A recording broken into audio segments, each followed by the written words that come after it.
तोहरा गावे आइब तो बोलैबू कि ना हमके एक लोटा पानी पियबू कि ना क्रिया खा के कहो ईमानदारी से प्यार नहीं हरल रही कि ससुरारी ले क्रिया खा के कहो ईमानदारी से प्यार नहीं हरल रही कि ससुरारी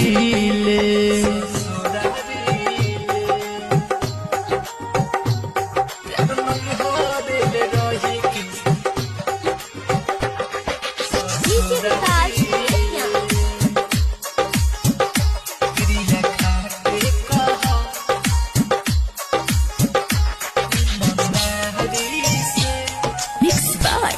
रजनीश जेके